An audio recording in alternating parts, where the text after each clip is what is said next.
Canada में कपिल शर्मा के cafe पर फायरिंग, खालिस्तानी आतंकी की धमकी, वीडियो वायरल। नमस्कार, मैं हूं रचना सिंपाल। कनाडा में एक बार फिर गैंग आतंक, धमकियां और गोलियों की आवाज ने माहौल को दहला दिया है। इस बार निशाने पर रहे भारत के मशहूर comedian Kapil Sharma. British Columbia में उनके नाम से खुले कैप्स कैफे पर फायरिंग की गई। खास बात यह है कि इस कैफे का उद्घाटन कपिल ने महज 3 दिन पहले यानी 7 जुलाई को किया था और अब फायरिंग की ये घटना पूरी दुनिया में चर्चा का विषय बन गई है। किसने फायरिंग की, किस मकसद से की, ये सब आपको बताएंगे, इसलिए इस खबर को अंत तक जरूर देखिएगा और एफपिन यानी फ्रंटलाइन ब्रेकिंग न्यूज को लाइक और फॉलो करना मत भूलिएगा। दरअसल रिपोर्ट्स के मुताबिक बुधवार रात को कुछ अज्ञात हमलावरों ने कैफे पर 9 राउंड फायरिंग की। इससे जुड़ा एक वीडियो भी सोशल मीडिया पर सामने आया है, जिसमें एक कार में बैठा शख्स कैफे की तरफ गोलियां चलाता हुआ नजर आ रहा है। गनीमत ये रही कि इस घटना में कोई घायल नहीं हुआ। पुलिस और फोरेंसिक टीम मौके पर पहुंच गई है और जांच जारी है। सबसे सनसनीखेज मोड़ तब आया जब इस हमले की जिम्मेदारी खालिस्तानी आतंकी हरजीत सिंह लाडी ने ली। हरजीत लाडी भारत की राष्ट्रीय जांच एजेंसी यानी NIA की मोस्ट वांटेड लिस्ट में शामिल है और बब्बर खालसा इंटरनेशनल जैसे बैंड आतंकी संगठन से जुड़ा हुआ है। NDTV की रिपोर्ट के मुताबिक हरजीत ने सोशल मीडिया पर एक वीडियो जारी कर बताया था कि फायरिंग एक चेतावनी के तौर पर की गई है। वीडियो में हरजीत लाडी और तूफान सिंह नामक व्यक्ति ने दावा किया कि कपिल शर्मा ने अपने किसी कॉमेडी शो में निहंग सिखों पर अपमानजनक टिप्पणी की थी। दोनों ने कहा कि उन्होंने कई बार कपिल शर्मा के मैनेजर से संपर्क करने की कोशिश की, लेकिन जवाब नहीं मिला, इसलिए उन्होंने फायरिंग कर ध्यान खींचने की कोशिश की है। उन्होंने कपिल से सार्वजनिक रूप से माफी मांगने की मांग की और चेतावनी दी कि अगर ऐसा नहीं हुआ तो इसके परिणाम और भी ज्यादा गंभीर हो सकते हैं।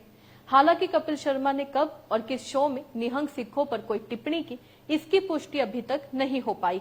कुछ सूत्र इसे नेटफ्लिक्स पर प्रसारित किसी पुराने एपिसोड से जोड़ रहे हैं, जबकि कुछ इसे किसी लाइव शो से।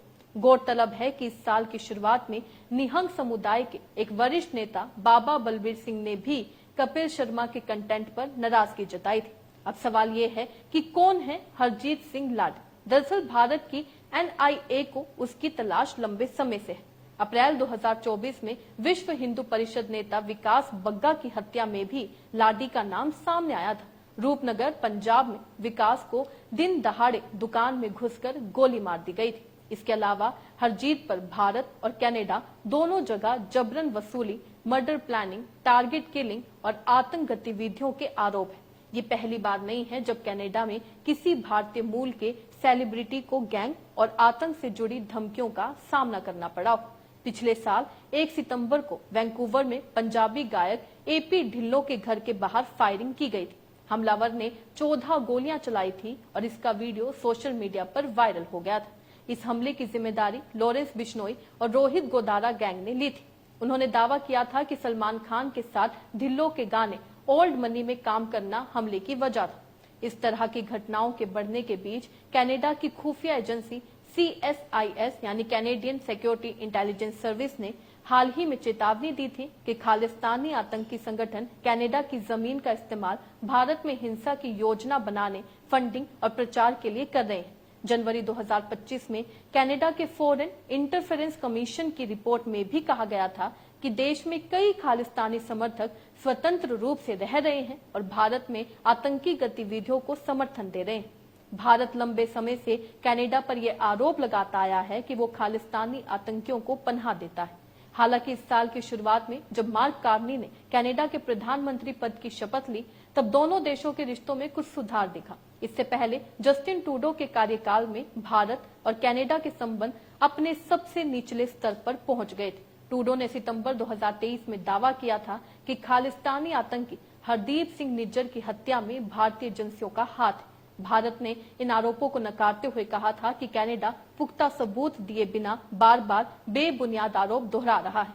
फिलहाल कपिल शर्मा की तरफ से इस घटना को लेकर कोई आधिकारिक बयान सामने नहीं आया है, लेकिन सोशल मीडिया पर उनके फैंस चिंता जाहिर कर रहे हैं और कैफे की सुरक्षा बढ़ाने की मांग कर रहे हैं। अब देखना होगा कि क्या कपिल माफी मांगते हैं या इस पूरे विवाद पर खुलकर बोलते हैं। लेकिन इतना तो तय है कि कनाडा में भारतीय मूल के चर्चित लोगों पर हमले की ये घटनाएं अब एक गंभीर ट्रेंड का संकेत दे रही हैं। खैर, इस खबर से आप क्या समझते हैं, अपने राय कमेंट में लिखकर जरूर बताइएगा। इसी तरीके से देश और दुनिया से जुड़ी हर छोटी सी बड़ी अपडेट के लिए FPN यानी फ्रंटलाइन ब्रेकिंग न्यूज को लाइक और फॉलो जरूर कीजिएगा।